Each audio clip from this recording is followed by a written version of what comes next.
E como hoje é terça-feira, nada mais justo do que ter uma bonitinha para participar dessa série.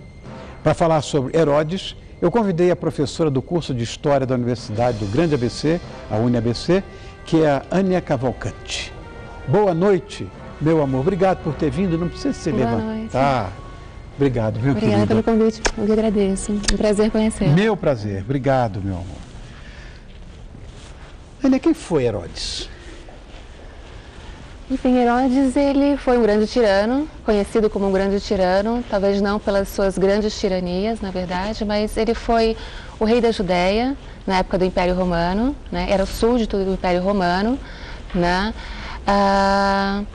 Conhecido por grandes obras de engenharia, de arquitetura, né?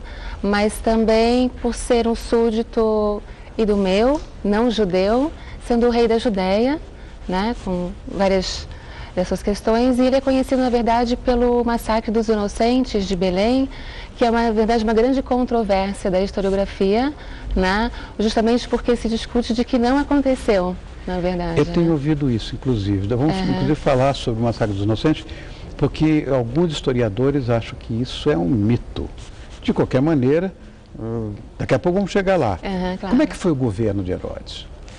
Enfim, o governo dele, ele tinha muito apoio, na verdade, de Roma, né, um grande apoio, mas o grande problema dele é que ele não tinha apoio da sua própria população, que eram, enfim, no Reino da Judéia, a maioria da população era judia, né, e não concordava. Seja porque, como ele era súdito de Roma, por exemplo, ele escolheu o sumo sacerdote, que era na época, na verdade, né, assim como o Sinédrio e o sumo sacerdote eram a grande cúpula, na verdade, de decisões religiosas, né, e civis.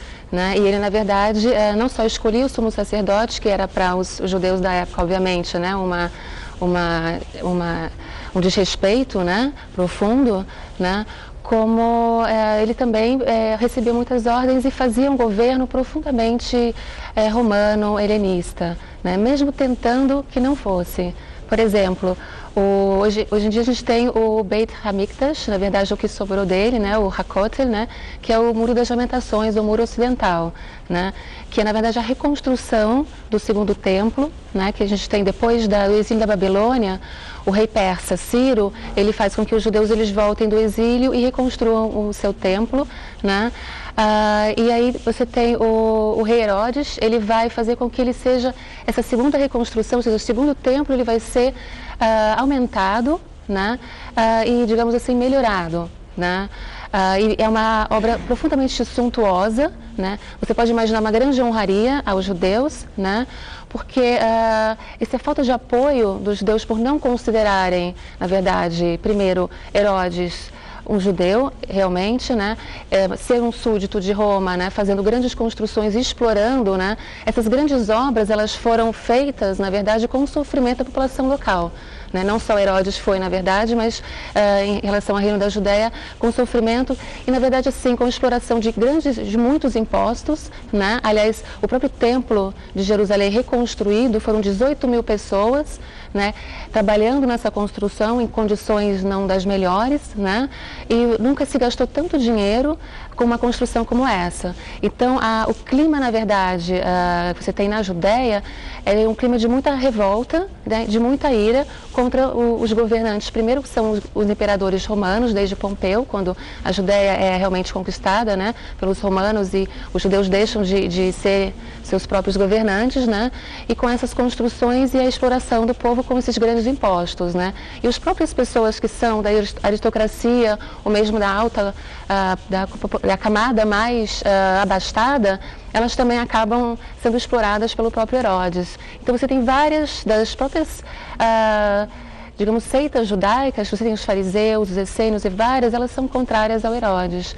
E o templo, por exemplo, se pode ter imaginado que os judeus passariam a apoiá-lo com essa obra, né? Afinal de contas, o templo da época era o grande local sagrado dos judeus, então poderia ser uma honraria.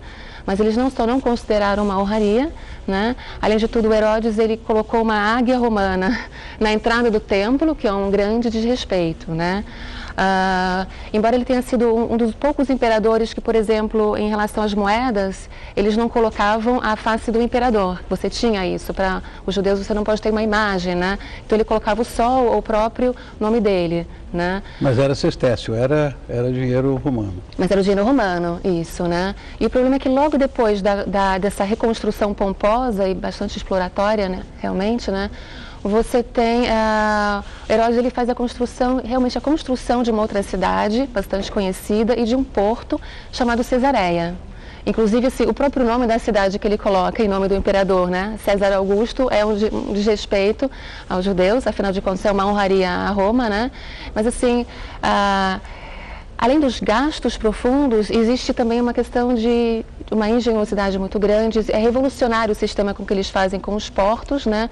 Mas nada disso ilude exatamente, né, os habitantes da região. E pelo contrário, Cesareia, por exemplo, ele acaba sendo uma cidade construída nos moldes romanos. Por exemplo, com anfiteatros, com arenas. Uma né? coisa helenística também. Helenística, né? Mas o problema é que é bastante sanguinária, porque é o espetáculo Pão e Circo romano indo para a Judéia. E a população judaica ela é completamente contrária a qualquer tipo de sacrifício. Lógico. Então você tem, na verdade, uma cidade construída com templos, inclusive, né? Em homenagem aos imperadores romanos. Então é uma colonização. Só por isso ele seria chamado de tirano, por tudo isso. Agora, e essa história? Ele é muito conhecido por ter perseguido Jesus de Nazaré. Então, Jesus de Nazaré, né? Assim, Jesus, a princípio que a gente sabe, Yoshua ben Yosef, Jesus, filho de José, ele nasceu em Nazaré e cresceu em Nazaré, né? Uma parte da historiografia chegou a dizer que houve uma época que eles estavam fazendo um censo, né? De natalidade, para saber quantas pessoas tinham, em Belém. E o censo era feito em Belém, então José e Maria foram para Belém, enquanto Maria estava grávida, ela teve Jesus em Belém, né? Esperaram o 8º dia para a circuncisão de Jesus, que eles eram judeus, e depois voltaram para Nazaré. Mas isso a historiografia considera que não tem sentido porque não existia o censo em Belém, ou seja, se coloca, na verdade, né, uma justificativa para Jesus ter ido a Belém, primeiro, antes de falar do próprio massacre, né? Ou seja, porque Belém seria a cidade de onde você teria o Messias, né, que os judeus tanto falavam, e você tem no livro do Miqueias, né, de que viria um grande líder, o Messias, que inclusive destronaria o Herodes e assumiria o trono como realmente o rei judeu da Judéia. Né? Então você tinha essa profecia que, inclusive, na época de Herodes, era conhecida por todos, e o Herodes, inclusive. Né? E por isso é que há essa história do massacre dos inocentes, ou seja, Herodes ficou sabendo dessa história. É verdade, porque para mim isso é mito, não é possível. Mandou matar todas as crianças com menos de 2 anos. Na verdade, assim, o que acontece? Herodes, na verdade, ele mandou assassinar a própria esposa, que ele era casado com a Doris e tinha um filho de 3 anos, e ele baniu-os para poder casar com a Mariana, que era Miriam, né? Que era porque ela era judia, de uma classe do sumo sacerdócio, né? Então era um interesse de ser aceito, inclusive, pelos judeus da época, né? Então já existe essa questão, né? Ele mandou assassiná-la, antes de mandar assassiná-la, mandou assassinar o irmão dela, que ele tinha escolhido como sumo sacerdócio, porque ele era rabino, né? E também mandou assassinar a mãe dela, né, da própria Mariana, e os 2 filhos. Por que não mandar matar, então, todos os meninos com menos de 2 anos? Talvez não seja tão mito isso assim, mas não. Esse mito ele surgiu justamente nesse último assassinato em família, né? Se a gente imagina, foi capaz de assassinar a própria esposa. Ele era conhecido por ser apaixonado por ela, né? Então, quando ele mandou assassinar os 2 filhos que já eram crescidos, ele imaginando justamente que eles seriam, na verdade, revoltosos e queriam tomar o poder, se imagina que ele tenha feito um massacre. Na verdade, assim, o próprio termo, na verdade, que você tem na Bíblia, enfim, né, é um termo em grego, que os romanos falavam grego, né, uma das influências helenísticas mesmo, né, e você tem a anaio, que é o termo grego, né, que na verdade não significa massacre, mas matança. E matança pode significar também de poucas pessoas até de uma pessoa, né. O Herodes mandou fazer alguns massacres ao longo do seu governo, né? Mas o que se coloca, na verdade, assim, o único registro histórico que nós temos sobre, na verdade, essa matança, que não é um massacre, é no Evangelho de Mateus. Um trecho, assim, uma linha, né? Em um dos seus versículos, né? Ele fala que ele cometeu, né, uma matança contra crianças em Belém. Né? E não tem nenhum outro registro. Né? E é estranho que nem em Lucas, que fala do nascimento de Cristo, um pouco da vida, você tem uma referência. Em nenhum outro lugar, por exemplo, Flávio Joséfo, que foi um grande escritor romano judeu, né? Sobretudo um pouco posterior, e que ele é um dos registros históricos mais importantes sobre esse período, ele não faz nenhuma menção sobre isso. Então o que se imagina é justamente nesse período em que ele mandou assassinar os 2 filhos, que é quando Jesus estava com 2 anos. Né? Jesus Cristo, ou seja, que nasceu há 6 anos antes de Cristo, né? A gente sabe, né? E o Herodes morreu em 4 antes de Cristo, né? Ou seja, ele tinha 2 anos, né? E nessa época se passou a falar, mas foi posterior essa versão, e a versão pelo Evangelho de Mateus, né? Uma outra coisa que é um paradoxo, que apesar desse governo tão cruel, né, de Herodes, ele impulsionou muito o desenvolvimento da Judéia, do reino, construiu diversas obras públicas. Você mesmo falou no começo do nosso papo aqui. Qual era o contexto político-econômico daquela época? Quer dizer, tinha que estar ligado, de fato, ao Império Romano, senão ia patinar. Sim, com certeza, né?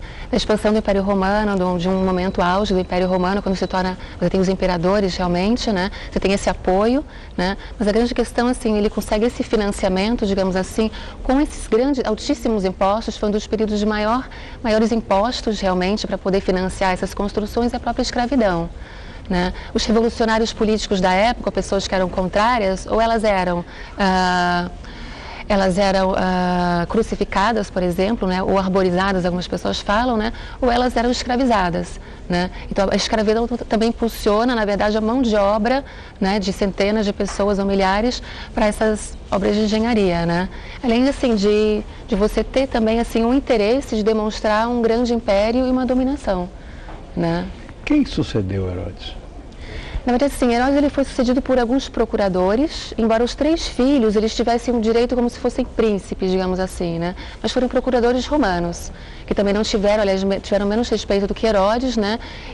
Só que eles tiveram, assim, o Herodes, ele é considerado Herodes o Grande, por mais que ele fosse um tirano, ele ainda conseguiu organizar, pelo menos assim, economicamente, né, e essas grandes construções, né. Depois você tem um período de uma certa decadência e de muitas rebeliões, que é justamente no contexto que Jesus Cristo faz as suas pregações posteriores, né, de rebeliões e de profunda insatisfação com os governadores, né, com os imperadores, enfim, os governadores romanos, esses procuradores, na verdade, né. Ania, muito obrigado por ter vindo, adorei te conhecer, nós somos conterrâneos, estudamos na mesma escola, no Rio de Janeiro, e eu fui te conhecer agora, você é muito competente, tem uma articulação, parece que faz televisão o dia inteiro. Imagina, eu estou super nervosa. Nervosa, tudo bem? E emocionada por te conhecer, sou sua fã. Apreciei o seu programa e eu achei fantástico vocês trabalharem, discutirem história de maneira séria e também interessante. A minha paixão por história é descomunal. E eu quero que você prometa voltar aqui outras vezes para falarmos sobre história, seguramente, mas de uma outra forma, não sobre tiranos. Espero que não, né? Tá bom. Tá bom. Eu quero só lembrar que a professora Ania Cavalcante está com a gente aqui, que essa é a última série dos tiranos e que em 2012 nós vamos ter outras séries inéditas. Não posso adiantar nada, mas seguramente você vai gostar e muito, pode ter certeza. Ania, obrigado mais uma vez, querida, por ter vindo.